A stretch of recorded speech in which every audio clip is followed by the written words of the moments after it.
Hi viewers, welcome back to my channel Money Earnings. இன்றைக்கி நம்ம சேனலில் எஸ்பிஐயோட அப்டேட் என்னங்கிறத ஒன் பை ஒன்னாக பார்த்துடலாம் வாங்க. பிரேக்குன்னு சொன்னதுமே எல்லோரும் ரொம்ப ஷாக்காக இருப்பீங்க. ரொம்ப நாள் கிடையாது, இதே மாதிரி இன்னொரு 45 days பிரேக் தான். எதனால டிலே ஆகுது, ரீசன் என்னென்னா எஸ்பிஓ ப்ரைவேட் லிமிடெட் கம்பெனியாக சேஞ்ச் ஆகி அதோட கான்செப்ட் புதுசு. ஸோ அவங்களுக்கு இன்னும் கொஞ்சம் டைம் தேவைப்படுது. இதெல்லாம் கரெக்ட் பண்ணி புது டேர்ம்ஸ் அண்ட் கண்டிஷன்ஸ் இதெல்லாம் கரெக்ட் பண்ணி கொண்டு வரணும்னா அவங்களுக்கு இன்னும் கொஞ்சம் டைம் தேவைப்படுது. அதனால தான் இந்த மறுபடியும் 45 days பிரேக் கொடுத்துருக்காங்க. மற்ற கம்பெனி மாதிரி புதுசாக ஸ்டார்ட் பண்ணுற நிறைய கம்பெனிஸ் மாதிரி ஃபாஸ்ட்டாக எஸ்பிஓனாலையும் கொண்டு போக முடியும். ஆனால் எஸ்பிஓவோட கான்செப்ட் அது கிடையாது. கொஞ்சம் டிலே ஆனாலும் பிரேக் எக்ஸ்டெண்ட் ஆனாலும் அவங்களோட ஒர்க்கை ப்ராப்பராக கம்ப்ளீட் பண்ணோன்னு நினைக்கிறாங்க. எஸ்பிஓ கம்பெனி கிளியராக மறுபடியும் பிரேக் விட முடியாது.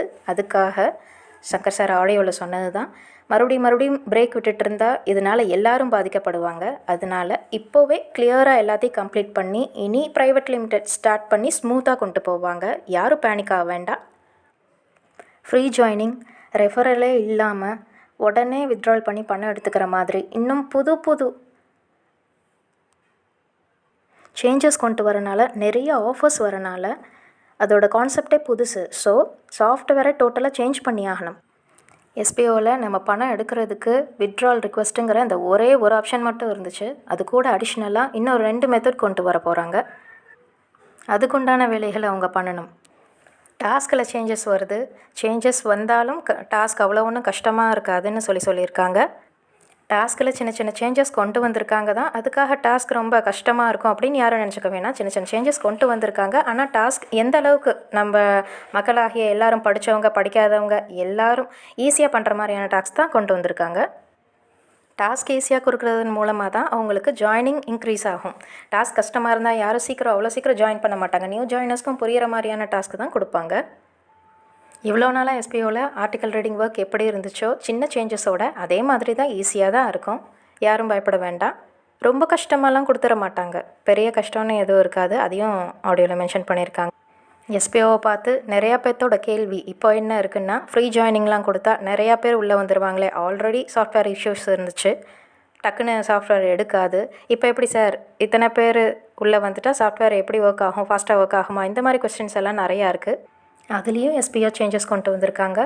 எவ்வளோ ஃப்ரீ ஜாயினிங் வந்தாலும் அதை ஹேண்டில் பண்ணுற அளவுக்கு ரெடியாக தான் இருக்காங்க. அதுக்கான சாஃப்ட்வேர் கரெக்ட் பண்ணுறதுக்கான டிலே ஆகிற டைம் தான் இது.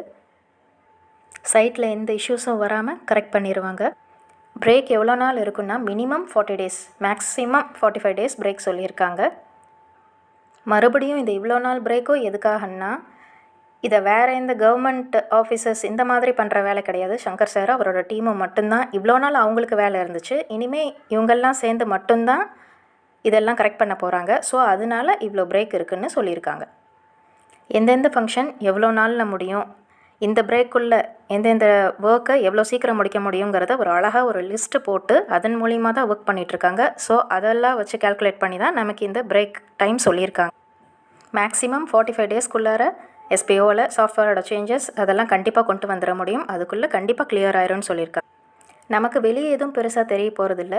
உள்ள மேஜர் ஃபங்க்ஷன்ஸில் எல்லாமே டோட்டலாக சேஞ்சஸ் கொண்டு வராங்க. பிரேக்னு எல்லாரும் பேசிகிட்டு இருக்காங்க. பிரேக்கே இல்லாமல் ஸ்மூத்தாக கொண்டு போகிறது பிரச்சனையே இல்லாத விஷயங்கள் எதுவுமே கிடையாது உலகத்தில். ஏன்னா எஸ்பிஓ ஸ்மூத்தாக ரன் ஆகிட்டு இருக்கும்போது திடீர்னு ஒரு பிரேக் போட்டு இப்போ நம்மளாம் ஸ்டாப் ஆகி நிற்கிறோம் பார்த்தீங்களா. இந்த மாதிரி இஷ்யூஸ் இனிமேல் வரக்கூடாதுங்கிறதுக்காக தான் இப்போ ஒர்க் பண்ணிகிட்ருக்காங்க. எல்லாம் கிளியர் பண்ணிடுவாங்க. ரொம்ப டிலே ஆகுது, இதுக்காகலாம் வெயிட் பண்ணிகிட்டு இருக்க முடியாது. ரொம்ப பிரேக் ஜாஸ்தி விடுறாங்கன்னு நினைக்கிறவங்களுக்கெல்லாம் அதுக்காக தான் ஓட்டு வச்சுருக்காங்க. தாராளமாக நீங்கள் ஓட் பண்ணி வெளியே போய்க்கலாம். என்ன பண்ணுறது, ஓட்டிங் 3% கூட தாண்டலை. இப்போவும் ஒன்றும் ஆயிரல. இந்த கம்பெனி நம்ப மாட்டேன், எஸ்பிஓவை நான் நம்ப மாட்டேன், இவங்க ட்ரஸ்டட் கிடையாது, இவங்க இப்படியே தான் பிரேக் விட்டுட்டே இருப்பாங்க, எனக்கு எஸ்பிஓ வேண்டாம் அப்படின்னு நினைக்கிறவங்க sbo.tvm@gmail.com போய் தாராளமாக நீங்கள் ரிக்வெஸ்ட் கொடுக்கலாம். புது மெம்பர்ஸ் பழைய மெம்பர்ஸ் யாராக இருந்தாலும் தாராளமாக நீங்கள் ரிக்வெஸ்ட் கொடுக்கலாம். ஐ வாண்ட் ரீஃபண்ட் அப்படின்னு நீங்கள் தாராளமாக ரிக்வெஸ்ட் கொடுக்கலாம். நீங்கள் பே பண்ண பணத்தை தாராளமாக திரும்ப பெற்றுக்கொள்ளலாம்னு சொல்லியிருக்காங்க. எஸ்பிஓ ரெடியாக இருக்காங்க மணி ரீஃபண்ட் கொடுக்க. நீங்கள் உங்களோட அதே மொபைல் நம்பர், அதே இமெயில் ஐடி, அதே பேன் கார்டு மறுபடியும் யூஸ் பண்ண முடியாது. நியூ ஜாயினராக புது மெம்பரை எஸ்பிஓக்குள்ளே மறுபடியும் நீங்கள் வர முடியாது. ஸோ அதுக்கு நீங்கள் ரிக்வெஸ்ட் கொடுக்கறதுக்கு தேவையான விஷயங்கள் எலிஜிபிள் என்னென்னா, நீங்கள் உங்களோட ப்ரொஃபைல் ஐடி, உங்களோட பேன் கார்டு எல்லாம் கொடுத்த பேங்க் டீட்டெயில்ஸ் ஃபில்அப் பண்ணி அப்கிரேட் ஆனவங்களாக இருக்கணும். அதை கரெக்டாக அப்டேட் பண்ணவங்களாக நீங்கள் இருக்கணும். அதுதான் எலிஜிபிலிட்டி. இல்லாட்டி உங்களோட ரிக்வெஸ்ட் அக்செப்ட் பண்ணப்படாதுன்னு சொல்லியிருக்காங்க. அதோட இம்பார்ட்டன்ட், அதில் நீங்கள் கொடுத்துருக்க அக்கௌண்ட் நம்பரும் அந்த பேங்க் டீட்டெயில்ஸும் பேன் கார்டும் கரெக்டானதாக இருக்கணும். ஃபேக்கானதாக இல்லாமல் கரெக்டானதாக இருக்கணும். அது ரொம்ப இம்பார்ட்டன்ட். கரெக்டானதாக கொடுத்துருக்கணும். செக் பண்ணி பார்ப்பாங்க எஸ்பிஓவில். லாஸ்ட் ஆடியோவில் சொல்லியிருக்காங்க, இனிமேல் எல்லாரோடதும் எல்லா விஷயங்களும் செக் பண்ணி பார்க்கப்படும்னு. செக் பண்ணி பார்த்து அது ஃபேக்குன்னு தெரிஞ்சால் நீங்கள் அந்த ரிக்வெஸ்ட் கொடுக்கறதுக்கு வேலிட் இல்லை. கரெக்டாக இருந்தால் மட்டும்தான் நீங்கள் எலிஜிபிள். அப்டேட் பண்ணாத பர்சனாக இருந்தீங்கன்னா, ரிக்வெஸ்ட் கொடுக்கணும்னு நினச்சிங்கன்னா ஃபஸ்ட்டு அதை அப்டேட் பண்ணுங்கள். அப்டேட் பண்ணி முடிச்சுட்டு அதுக்கப்புறமா நீங்கள் ரிக்வெஸ்ட் கொடுக்கணும். அதில் உங்கள் நேம், உங்கள் ஸ்டாஃப் ஐடி ரொம்ப கிளியராக கரெக்டாக மென்ஷன் ஆகிருக்கணும். உங்களோட மொபைல் நம்பர் கரெக்டாக இருக்கணும். தாராளமாக நீங்கள் ரிக்வெஸ்ட் கொடுக்கலாம். ரிக்வெஸ்ட் கொடுங்க, தாராளமாக மெயில் போடுங்க. உங்களோட அந்த ரிக்வெஸ்ட் அக்செப்ட் பண்ணப்படும். பணத்தை ரீஃபண்ட் பண்ணிடுவாங்க. இப்போ வந்திருக்க இந்த சுச்சுவேஷன் எஸ்பிஓ கம்பெனிக்கான சுச்சுவேஷன் மட்டும் கிடையாது. எஸ்பிஓ மெம்பர்ஸான நம்ம எல்லாருக்குமான சுச்சுவேஷன் தான். இதை நம்ம எல்லோரும் சேர்ந்து அக்செப்ட் பண்ணி தான் ஆகணும். அதுதான் கரெக்ட். கம்பெனியை கரெக்டாக கொண்டு போகிறதுக்கு நிறைய ரூல்ஸ் அண்ட் ரெகுலேஷன்ஸ் இருக்குது. அது சாதாரணமானது இல்லை. அது நம்மளும் கொஞ்சம் புரிஞ்சுக்கணும். உங்களுக்கு தேவையில்லைன்னு நீங்கள் நினச்சிங்கன்னா உங்களோட எலிஜிபிலிட்டி செக் பண்ணி பார்த்துக்கிட்டு தாராளமாக நீங்கள் ரிக்வெஸ்ட் கொடுத்துட்டு போங்க. எங்களுக்கு தேவையில்லை, ரீஃபண்ட் வேணுங்கிறத தாராளமாக நீங்கள் ரிக்வெஸ்ட் கொடுத்துட்டு போங்க. எதுக்காகவும் எந்த காரணத்துக்காகவும் உங்களை சேர்த்து விட்டு டவுன்லைனரை நீங்கள் டிஸ்டர்ப் பண்ணக்கூடாது. யாரையும் நீங்கள் டிஸ்டர்ப் பண்ணக்கூடாது. அதுதான் சொல்லியிருக்காங்க. ஓகே, என்னால் எந்த அளவுக்கு எவ்வளோ விஷயங்களை கவர் பண்ண முடியுமோ அந்த அளவுக்கு பண்ணியிருக்கேன். நோட்டீஸ் போர்டு ஆடியோ கேட்காதவங்க மறக்காமல் நோட்டீஸ் போர்ட் போய் ஆடியோவை கேட்டுருங்க.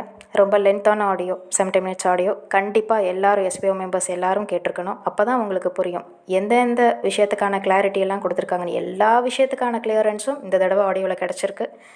பிரேக் எதுக்குங்கிறதுக்காகவும் எல்லாத்துக்காகவும் கண்டிப்பாக நோட்டீஸ் போர்டு ஆடியோ கேட்காதவங்க மறக்காமல் கேட்டுருக்கு.